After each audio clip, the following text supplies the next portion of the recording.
hari Valentine itu biasa dijual paket-paketan gitu kan, biasa di minimarket, di supermarket gitu. Jadi isinya tuh coklat sama kondom gitu. Itu Coklat ada. sama kondom jadi paketan loh. Itu ada, jangan salah.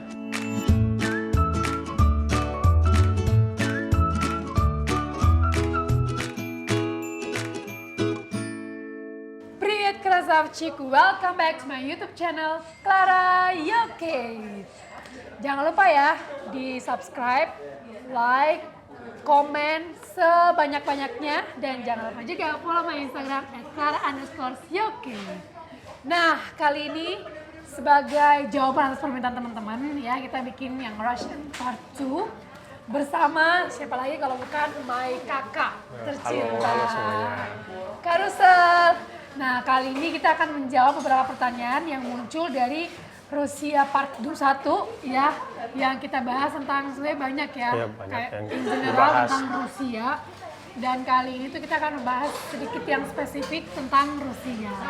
Sebenarnya banyak sih, kita aja bingung nih kalau ngomongin Rusia mulai dari mana ya. Susah banget, kemarin aja tuh kan jadinya kepotong-kepotong gitu kan. Tapi Iya, ya nggak apa-apa lah, biar jadi teaser lah kalau ntar nanti lanjut. teaser. Karena banyak banget nih tentang Rusia itu kita bisa share sebenarnya makanannya, budayanya, suhunya, ya bagaimana kita survive orang-orang dari negara dua musim ke negara dengan 4 musim. Fashionnya juga, fashionnya tadi aku udah sempat bahas. Aku sempat bahas tentang fashion ini, fashion Rusia dengan salah seorang yang expert di dunia fashion. Pokoknya kalian tunggu aja episode-nya di YouTube channel aku. Nah, kali ini kita bahas apa nih, Kak? Bahas apa lagi ya?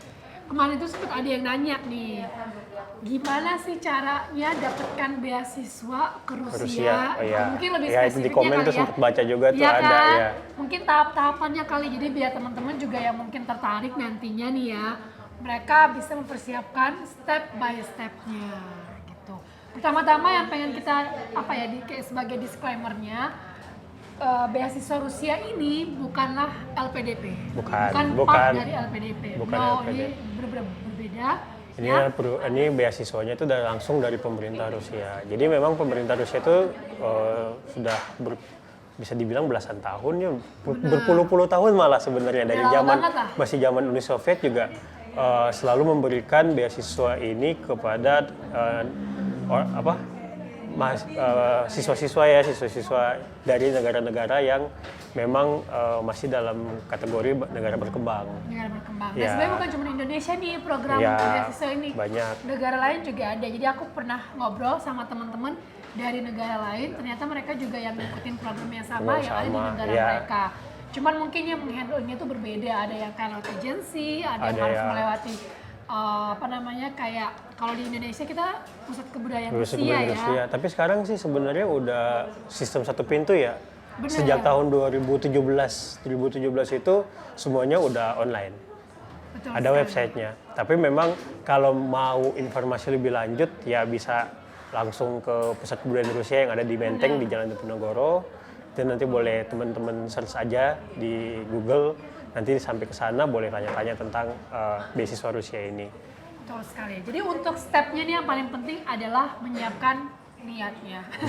Niat Karena dan belajar juga ibadah, jadi harus ada niatnya ya. niat dan mental sih sebenarnya. Mental, tekad. Karena Itu di sana itu tekad itu harus tinggi. betul, kita pokoknya nggak mau menjual yang muluk-muluk karena Rusia itu benar-benar harus tough, mentalnya tuh harus yang strong. Gak yang kotanya indah iya, ceweknya cantik iya, terus mungkin ada beberapa hal yang tergolong minuman yang murah, minuman yang murah juga iya.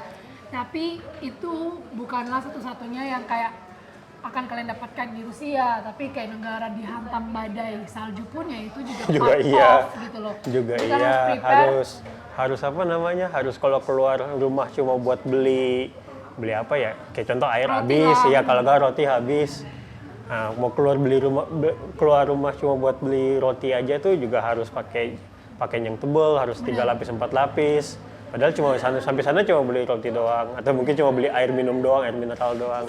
Dan itu tiring sebenarnya. Ya capek memang. Capek banget. Oke, jadi step yang pertama adalah menyiapkan diri kalian sebaik mungkin. Apalagi kan internet udah canggih, jadi baiknya kalian search dulu nih misalkan kampus yang kalian pengen tuju, kota yang pengen kalian tinggal nanti, Benar. dan juga lingkungannya ya, sebisa mungkin di search terlebih dahulu. Kalau udah mantep nih secara mentalnya, secara kesiapannya, oke, I will go for it.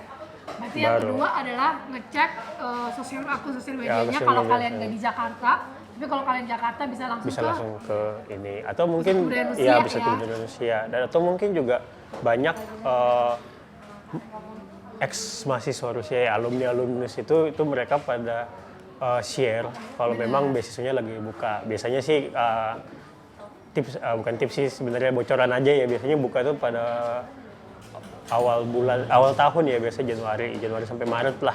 Tapi pengumumannya itu udah ada sejak bulan Desember biasanya. Betul sekali. Jadi sebenarnya sekarang ini kan udah bisa search berbagai macam informasi tentang beasiswa, salah satunya beasiswa ke Rusia ini. Iya. Nah, kalau udah dapet nih link atau mungkin bisa langsung ke sana informasinya, untuk sekarang cara mendaftarnya udah online ya. Udah online. Jadi yang dibutuhkan itu mungkin dari tahun ke tahun itu bisa ada upgrade-annya, tapi kurang lebih di tahun 2010 dan tahun 2012 tahun kita, itu yang dibutuhkan yang paling penting adalah nilai laporan pendidikan. Itu kayak beberapa semester terakhir ya. Beberapa semester terakhir nilai laporan pendidikan, atau mungkin nilai ijazah kalau memang ijazahnya sudah ada pada saat. Kalau aku waktu itu nilai laporan pendidikan dulu. Jadi ya karena udah kan dikirim. ijazahnya belum Iya. kita belum terima ijazah Karena kan waktu udah itu. dibuka dari sekarang kan. Jadi kita udah harus Iya. submitnya nilai laporan pendidikan terlebih dahulu.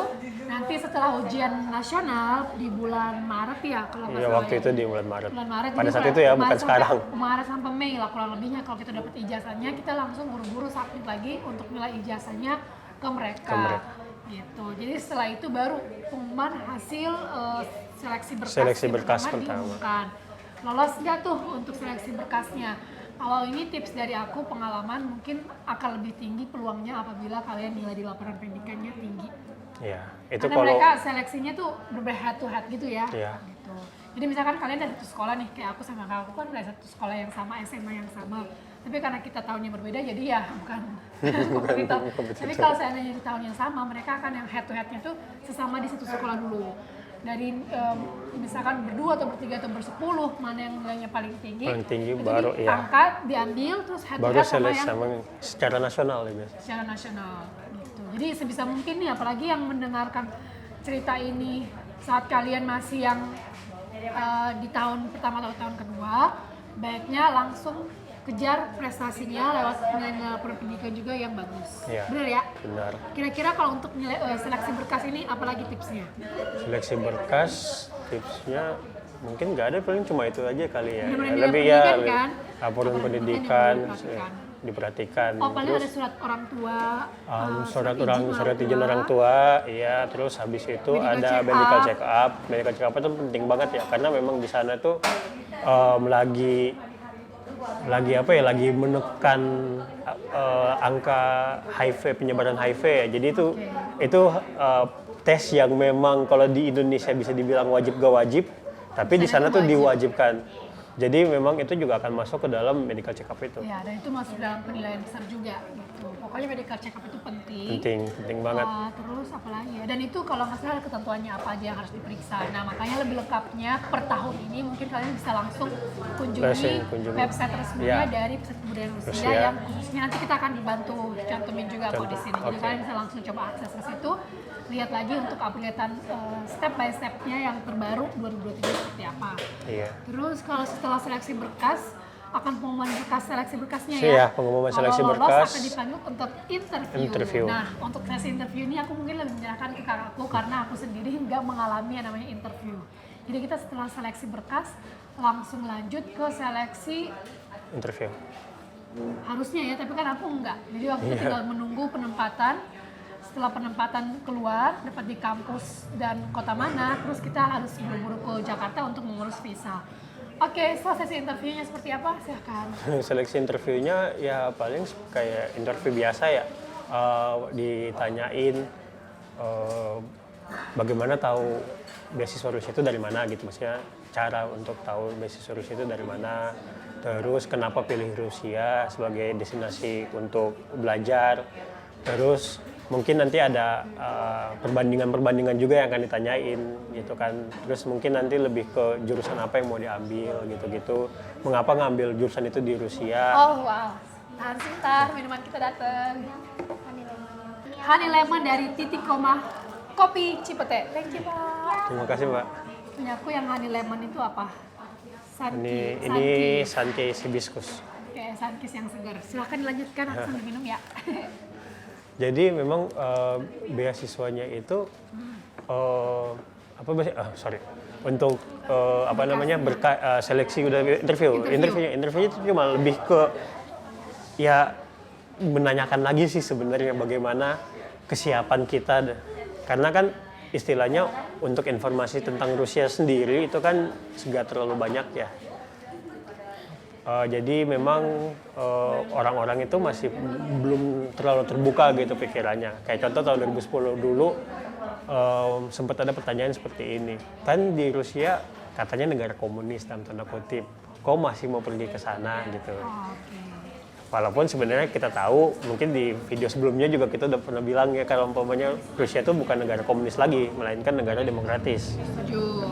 Nah, itu dulu jadi part dari masa lalu mereka. Jadi makanya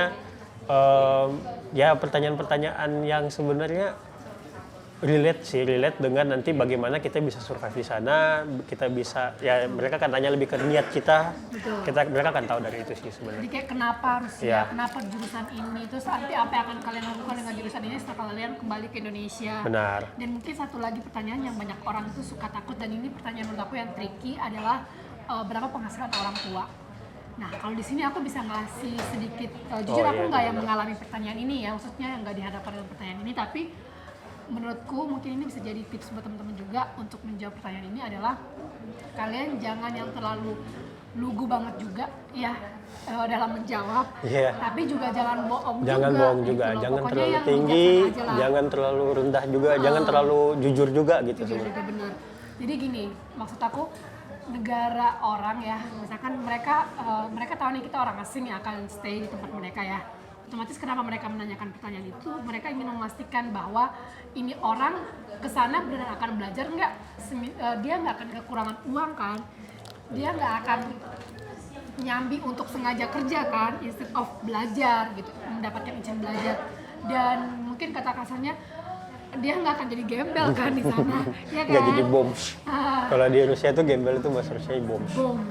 Nah itu kayak gitu, jadi kayak nggak akan kan untuk mencegah itu terjadi ya mereka menanyakan dulu nih kemampuan dari sisi ekonomi atau finansial seperti apa, karena beasiswa Rusia ini bukanlah beasiswa yang full semuanya seperti LPDP, tapi dia hanya mengcover biaya pendidikan 100%, dan juga ada subsidi-subsidi seperti tempat tinggal, uang saku gitu, walaupun dia nggak banyak ada tapi subsidi buat transport juga, jangan kan, salah kalau kita dapat subsidi transportasi yang jauh lumayan lebih murah, subsidi kayak contoh di Moskow itu kan subsidi transport berapa ya? Kurang lebihnya kita 200-an, 300.000 lah. 300.000 bukan 400. 700, 200 ya di bawah 250.000 lah. Sebulan unlimited. Jadi memang di sana tuh memang nanti dikasih kita bisa punya kartu social card gitu. Social card itu nanti diberikan kepada student. Dan itu bukan cuma orang Rusia aja yang diberikan, orang asing pun juga diberikan, student dari negara lain pun pelajar dari negara lain pun juga akan diberikan. Jadi dari social card itu kita bisa naik transport apapun unlimited ya, kecuali pesawat sama kereta keluar kota. Tapi selama dalam kota tuh selama dalam kota, jadi kita bisa naik MRT gratis, bus gratis, tramway gratis, tram itu tram gratis. Apapun jenisnya itu transportasi umum itu Jaklingko kali ya, jadi punya kartu punya kartu Jaklingko, tapi mungkin perbedaannya Jaklingko kan juga harus di top up kan karena pembayaran per tap. Di sana itu udah satu kali sebulan unlimited dengan harga di bawah 250.000. Jadi memang itu membantu banget sih sebenarnya. Benar. Jadi pertanyaan seperti itu hanyalah ingin melihat sejauh mana kemampuan finansial apabila nanti ada hal-hal yang tak bisa di-cover oleh beasiswa tersebut.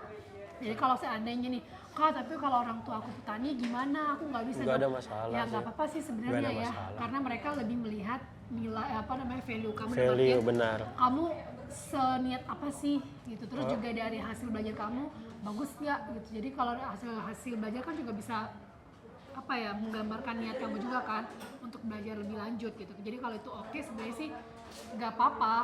Gak ada masalah sih, gak ada masalah. Punya beberapa kenalan kok yang memang dikirimnya dari orang tuanya itu cuma 1 bulan itu mungkin cuma sekitar 150.000, 200.000 pada zaman itu.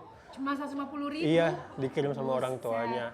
Ada yang mungkin juga ada yang dikirimnya cuma 500.000 per 3 bulan. Nah, Dan mereka survive sampai selesai, sampai mereka graduate, mereka jadi kerja. sebenarnya itu bukanlah alasan. Sebenarnya bukan alasan sebenarnya. Cuman memang di interview itu pintar-pintarnya teman-teman untuk mengatur kata aja lah. Jadi bisa terlihat bijaksana, logik jawabannya. Walaupun mungkin sebenarnya nggak yang 100% seperti realita kalian yang kalian hadapi. Iya. Oke, nextnya adalah setelah interview, Oke, aku minum dulu ya. Oke, silakan. Ini ada Selesai dari interview itu kita lanjut ke pengumuman. Jadi pengumuman kampus dan kota ya. Ya, pengumuman kampus dan Kampus dan kota. kota. Dan kalau tahun kita tuh kita nggak bisa milih. Kayaknya kita pernah sharing juga di part yang pertama. Kita nggak bisa milih teman-teman. Tapi kalau untuk yang sekarang tuh lebih bisa apa ya? Setidaknya kita bisa milih 3 kampus ya. Iya kan, jadi nanti diberikannya 5 kurang kampus lebih. bukan 5 ya? 5 kampus, nah, ya. bahkan sampai 5 nih, nanti bisa Jadi dikoreksi jurusannya lagi kalau memang udah ada jurusannya tuh satu. Ini per 2017 ya, waktu itu aku apply untuk ngambil spesialis. Jadi itu tahun 2017 itu, jadi kita bisa pilih 5 kampus, tapi kita cuma hanya bisa milih 1 jurusan. Jadi contoh jadi waktu itu satu jurusan, 5 kampus. 5 kampus. Jadi di tahun 2017 itu pada saat aku apply buat ngambil spesialis itu kan aku milihnya Objin. Jadi dari Objin itu nanti baru kampus pertama di kota apa, kampus A di kota apa, ya kampus B di kota yang sama mungkin. Jadi tapi ada ininya juga, ada rulesnya juga. Jadi dalam satu kota itu tidak boleh lebih dari 2 kampus. Maksimum 2 kampus. Jadi kayak contoh ya. Moskow misalkan cuma 2 kampus aja, ya. Karena kan Moskow sama Saint Petersburg itu kan punya banyak universitas ya untuk universitas kedokteran kan. Banyak. Jadi ya ini bisa dipilih itu cuma 2 dari sekian gitu. 2 dari sekian universitas maksimum yang bisa dipilih. Tapi nanti jadi kayak contoh mengambil 2 di Moskow bisa, 2 di Saint Petersburg bisa, satunya mungkin di kota yang lain, contoh di Ufa mungkin atau di Kazan atau mungkin di Vladivostok kalau memang willing ke sana. Tapi itu jauh banget sih. Vladivostok jauh banget. Oke, lebih jauh ke Moskow, Vladivostok ketimbang Vladivostok pulang ke rumah kali ya, pulang ke Indonesia. Enggak juga sih. Hampir ya. Lebih dekat Vladivostok sih harusnya ya. Nggak tahu. Karena gini, Vladivostok kan dekat sama Jepang. Penerbangan kalau naik pun kayaknya bisa langsung Jakarta Tokyo Vladivostok juga bisa. Itu, lebih dekat sih sebenarnya, iya. Karena kalau penerbangan dari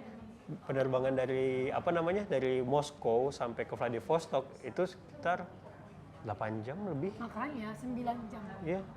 Tuh, 8 sampai 9 jam itu udah lebih jauh daripada Moskow Abu Dhabi contoh. Nah, benar. Atau mirip Moskow Abu Dhabi, tapi lebih lama dikit lah untuk ke Moskow ke Vladivostoknya. Tuh. Lebih seperti itu, seluasnya Rusia itu kayak gitu tuh. Luasnya Rusia ya. Nah, setelah pengumuman atau pemilihan kota dan kampus itu, kita menunggu hasil dari, jadi berkas kita itu kan akan diseleksi di Pusat Kebudayaan Rusia. Setelah itu akan dikirimkan ke interview, dikirim ke Kementerian Pendidikan dan Kementerian Luar Negeri di Rusia. Jadi mereka yang akan jadi mereka punya tim untuk juga. Finalisasi ya. Jadi mereka punya tim yang memang akan untuk finalisasi untuk seleksi tersebut. Nah betul, makanya kenapa kalau untuk biaya administrasinya itu lebih ada juga yang untuk translate ijazah. Ya, karena emang harus ditranslate dalam bahasa Rusia agar mereka bisa melanjutkan proses seleksi tersebut. Ketika sudah sampai di tangan para kementerian di Rusia itu, kita hanya menunggu. Jadi itu amal dan ibadah teman-teman. Amal dan ibadah itu paling penting. Paling penting. Karena kecuali teman-teman punya orang dalam, tapi ya orang dalam kementerian di sana loh. Susah untuk benar. Karena itu kan budgetnya dari budget pemerintah mereka ya. Jadi itu sebenarnya susah. Semua ketentuannya itu dari mereka. Kita cuma hanya bisa menunggu. Kayak kadang-kadang juga ada yang mungkin belum waktunya ke sana ya, belum rezeki ke sana. Akhirnya dia nggak lolos. Itu pun juga kita nggak akan tahu kalau dia lolos apa nggak lolos gitu. Betul. Ada orang yang kita berpikir, wah ini dia keren banget, pasti dia lolos. Ternyata juga enggak. Nggak lolos. Ada yang kayak kita underestimate, ternyata mereka itulah yang lolos. Jadi kayak bener-bener gambling banget untuk hasilnya. Gambling. Tapi yang bisa kayak di sini aku kasih jaminan buat teman-teman, kalau nilai kalian di ijazah bagus, itu peluang kalian untuk kepilih besar. Ya kan? Karena emang seleksinya based on apalagi kalau bukan dari nilai-nilai itu. Karena di Rusia pun mereka memberikan beasiswa kepada warga mereka. Ya, untuk anak-anak mereka pun mereka menilainya based on nilai YG. Ya kan, itu kayak exam. YG tuh kayak ujian nasional lah. Ya, ujian nasional. Ya. YG tuh kayak ujian nasional. YG tuh exam Apa YG apa? YG. Gasudarstvenny. Gasudarstvenny eksamen. Ya itu kayak ujian nasional lah, ujian akhir nasional. Jadi kalau secara harfiah sih terjemahan akan berbeda, tapi kalau umpamanya secara sama itu ujian akan sama gitu. Bukan disetarakan, tapi memang pengertiannya sama. Pengertiannya sama, benar. Karena Gasudarstvenny itu artinya dari pemerintah dan secara menyeluruh. Ya, ujian cuma nasional. satu doang gitu kan. Ya sama Ujian kayak nasional. Ujian kelulusan nasional lah. Ya. Oke, dan setelah itu udah deh kurang lebihnya ya, Ya, hanya menunggu aja. Ntar kalau udah pembagian, udah clear dapat kampus di mana, tinggal ke Jakarta, ke pusat kebudayaan Rusia untuk administrasi sisanya. Terus mulai dengan pengurusan visa, karena kan butuh invitation letter untuk ke pengurusan visa dan lain sebagainya. Itu kita bicara tentang yang tahun 2010 sampai 2017 ya, itu maksudnya yang karena kan sempat ditanya-tanya juga ya selama range waktu itu, ditanyain sama beberapa orang, itu belum ada perubahan. Nah setelah tahun 2017 itu karena memang semuanya sudah by website-nya mereka sendiri, jadi memang dokumennya itu biasanya bisa langsung diupload ke website-nya. Setelah itu nanti untuk pengumumannya sendiri juga kita bisa tracking sih di website-nya. Ya benar, bisa jadi lihat aja sekarang lebih enak lah gitu, karena apa-apa by online. Gak ada kayak dulu. Gak harus bolak-balik Jakarta, gak harus kayak gitu, gak perlu lagi. Jadi lebih santai sekarang. Oh ya, mereka harus terbiasa nih kalau untuk berurusan sama Rusia itu harus terbiasa dengan hitam di atas putih. Ya, karena mereka tuh walaupun dunia udah canggih nih ya, udah 5.0 pun, mereka apa tuh kalau bisa, apalagi hal yang konfidensial, hal yang penting itu benar-benar harus hitam di atas putih. Dan tulis tangan loh, jangan salah. Tulis tangan, jadi kalian harus terbiasa dengan itu, bukan mereka tuh konvensional atau gimana, tapi emang itu menjadi apa ya, lebih akurat kali ya menurut kayak mereka. Contohnya ya kayak surat apa ya, surat kuasa gitu kan, kalau di Indonesia masih diketik. Terus bisa di-print tanda tangan di atas materai. Kalau di sana tuh enggak. Di sana tuh semua kalau kayak surat kuasa pun harus ditulis tangan. Ya tangan tuh. Jadi surat-surat. yang kira-kira surat cinta pakai tulisan tangan juga kali ya. Surat-surat yang berhubungan dengan konfidensial itu pasti akan tulis tangan. Nah, kecuali medical record kalau di rumah sakit. Oh iya. Medical record di rumah sakit nggak boleh tulisan tangan sama sekali. Jadi tapi ada juga. Iya masih ada. Udah party tapi harus di. Tapi ada party tapi itu juga udah hal yang memang udah mau dijauhi untuk tulis tangan, karena apa? Kalau kita kalau ternyata dokternya salah tulis dan pulpen kan bisa hilang. Pulpen kan bisa hilang. Itu juga bisa. Jadi kalau bisa jejaknya itu harus ada online juga, jadi biar timeless pun masih bisa kelihatan lah. Nah, kira-kira sudah pernahkah menerima surat cinta dari cewek Rusia? Surat cinta dari cewek Rusia. Pernah. Surat cinta di tahun abad 20 ini. Kenapa enggak? Kan orang di sana tuh lebih menjunjung tinggi literatur. Wih. Orang di sana tuh gimana ya? Orang yang jadi kayak penjangga biasanya ya. Kalau di sini istilah anak modern sekarang anak senja. Anak senja. Nah, tapi kalau di sini tuh orang yang misalkan anak muda yang terlalu paham tentang puisi, yang puitis itu dinilainya tuh kayak apaan sih? Nah, kalau di sana tuh rata-rata orang pasti bisa berpuisi. Di sana tuh orang-orang bisa berpuisi, dan itu orang yang bisa bikin puisi bagus itu intelektualnya tinggi. Buat orang mereka. Buat mereka. Ya. Jadi memang kayak contoh kenalan sama cewek di sana, experience-nya maksudnya kenalan sama cewek di sana pun juga bisa dibuka dengan kita ngomongin tentang pujangga-pujangga Rusia. Wow. Jadi itu jadi bahan Pushkin, banget ya. Mungkin iya. Pushkin, everyone knows Pushkin atau mungkin yang lebih Tolstoy. Tolstoy kan itu penulis, bukan pujangga. Oh iya sih, tapi dia juga karyanya banyak banget. Ya, itu kalau itu penulis hebat lah. Nah, atau mungkin lebih apa ya, yang lebih naik tingkat sedikit lagi, seperti Brodsky gitu-gitu kan. Nah itu juga itu bisa jadi tema buat awal pembicaraan, dan itu bisa jadi tema yang akan terus gitu. Kalau orang Rusia namanya tuh opsi-zik. Oke. Namanya tuh opsi-zik. Opsi-zik itu General language. Iya, general language. Jadi kalau umpamanya kayak aku kenalan sama cewek, ya kita nggak dapat opsi zik, nggak dapat general language, ya kita mau ngobrolin apa? Ya, Akhirnya kan juga pembahasan utama iya, lah ya, pembahasan bisa. utamanya nggak ada, jadi ya udah. Karena memang Core-nya untuk bisa iya. bercabang kemana-mana gitu. Karena ya. orang di sana tuh yang penting kalau udah dapat opsi ziknya dulu, general language-nya dulu, baru bisa kita basa-basi sama mereka. Tapi kalau kita nggak dapet nih Tipsnya. general language-nya, ya habis itu bicara ngalor ngidul tuh bukan orang Rusia banget. Sip, itu tuh buat kalian yang pengen ngedate sama cewek Rusia, salah satu tipsnya itu. Kalau cewek Rusia itu kalau bisa digambarkan seperti apa sih? Atau mungkin di compare sama cewek Indonesia kali ya? Mereka tuh uniknya mereka tuh seperti apa? Di compare, susah kalau di compare kayak gini. Lebih apa? Seperti apa? Mungkin apa ya? Independen lah yang unik jelas. kali ya, yang khas gitu. Mereka lebih independen yang pertama. Kalau memang masih PDKT, belum pacaran, masih jalan doang gitu kan istilahnya, itu belum ada istilah cowok harus bayarin cewek. Dan itu hal yang buat mereka tuh hal yang kurang bagus. Oh, oke. Hal yang gak bagus kalau memang kayak aku ngajakin ini cewek A, contoh orang Rusia, dia jalan, kita masih baru kenalan, terus kita ketemu kayak istilah kopdar ya, kita kopdar gitu kan. Nah terus itu aku belum bisa buat bayarin langsung di awal. Itu hal yang buat mereka tuh, ini cowok apaan sih? Karena memang budaya mereka bukan seperti itu. Jadi memang cewek sama cewek bayar punya dia sendiri, cowok bayar punya dia sendiri. Nanti udah sampai ke tahap pacaran baru tuh cowok bisa bayar cewek gitu. Maksudnya bayar makan, bayar minum, bayar apapun itu, ngasih hadiah gitu.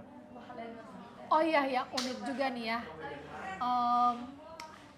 Kalau ngomongin cowok cewek, pas lagi hari kasih sayangnya, Oh iya. unik banget kan? Unik gitu. Karena kayak semua orang itu benar-benar ngerayain banget. Hari perempuan aja itu benar-benar udah kayak hari libur nasional deh Ya, kayaknya. memang itu memang hari libur nasional. Nah, hari libur nasional padahal hari cewek Oh, doang. jangan salah ya. Jangan salah. Jadi sebenarnya gini, kalau Hari kasih umpamanya sayang dulu hari nih, kasih hari kasih sayang, sayang. kita ngomong hari kasih sayang kan 14 Februari. Di Rusia itu juga ngerayain, tapi itu bukan official date ya, yang memang tanggal merah yang semuanya libur gitu. Karena mereka ngerasa historinya tuh bukan dari mereka. Bukan dari banget, mereka, gitu. ya. Jadi Historinya kayak bukan dari mereka respect aja banget. lah. Jadi itu mungkin di apa namanya dirayain sama seperti Halloween kali ya. Halloween iya, itu kan juga bukan budaya kita, tapi kita ya pasti ada yang ngerayain juga gitu, sama kayak 14 Februari. Dan di Rusia pun sama seperti itu. Ngikutin tren ya, Ya, ngikutin tren aja. tapi jangan salah, di Rusia itu sebenarnya hari kasih sayangnya itu ada, yaitu di tanggal 8 Juli. 8 Juli. Ya, Jadi ini fun fact-nya, hari kasih sayang di Rusia itu bukanlah 14 Februari, Bukan. tapi 8 Juli. Ya. Dan ini 8 Juli per tanggal 8 Juni 2022 kemarin. Jadi pas 8 Juni 2022 kemarin itu Presiden udah menetapkan, Presiden Putin ya, karena kan baru 2022 kemarin kan. Presiden Putin udah menetapkan kalau tanggal 8 Juli itu dijadikan hari libur nasional. Oh wow, oke. 8 Juli hari kasih sayang di Rusia itu menjadi libur nasional. Iya, jadi hari libur nasional tanggal 8 Juli itu. Jadi hari libur nasional dengan official name-nya itu Dzień Familii Ludwii i Werności. Kalau umpamanya diterjemahinnya Dzień Familii Ludwii i i Werności. Jadi kalau umpamanya diterjemahin ke dalam bahasa Indonesia itu kira-kira hari keluarga, kasih sayang, cinta kan, cinta. Любви itu любовь dari kata любовь, cinta. Dan Wernosti, loyalty. Loyalty. Jadi memang udah official teman-teman kalau umpamanya di Rusia sekarang. Jadi tanggal 8 Juli itu udah official hari kasih sayangnya, dan dijadiin tanggal merah sama Presiden Putin di tahun 2022 kemarin. Wow.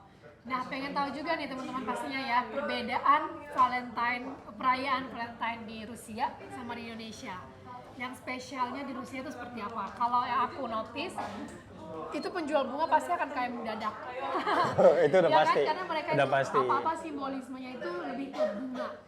Gitu. Tuh, dan totalnya harus ganjil Harus ya? ganjil. Nggak boleh genap. Nggak boleh Dan itu genap. Kalau kalian kasih ke orang yang Berulang tahun boleh.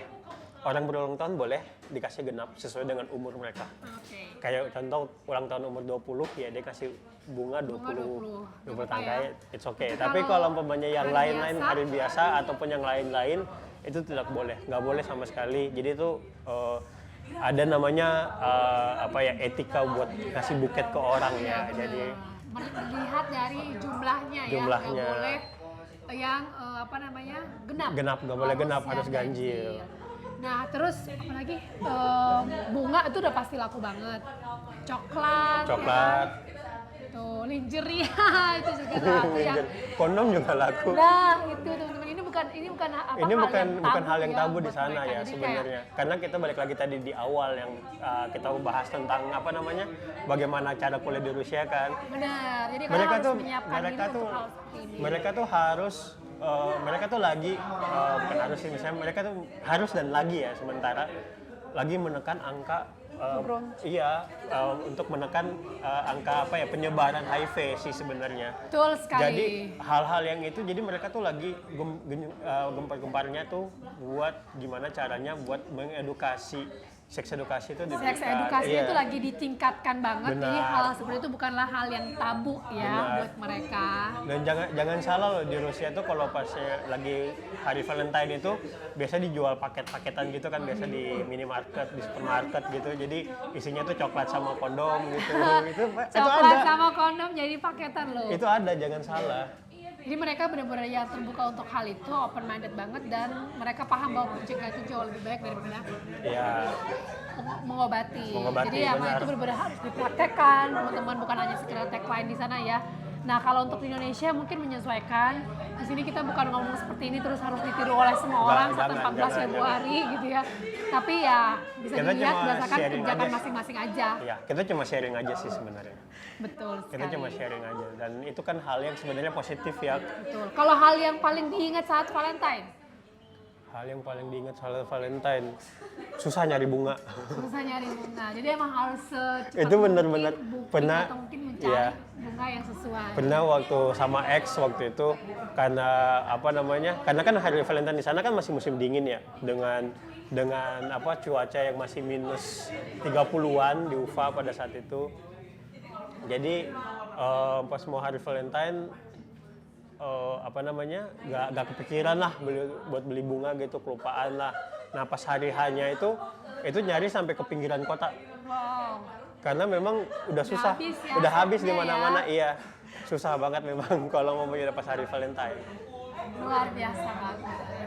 Oke, jadi itu pengalaman menarik, salah satu yang Iya. mungkin jadi pembelajaran juga ya. Tapi no need untuk belajar lagi karena udah berbeda sekarang. Bukan lagi dengan Ruska ya, tapi dengan pip adalah pokoknya. Thank you so much nih Terima Kak kasih. untuk sharingnya kali ini. Kita udah bahas tentang step-step untuk mendapatkan beasiswa Rusia dan juga pengalamannya saat Untuk Valentine di Rusia. So, sekali lagi dari kita berdua, Happy Valentine Day, Happy Valentine everyone. Day, everyone. Bahasa Rusianya, Dňom Dňom Sviatým Sviatým Valentinom. Valentino.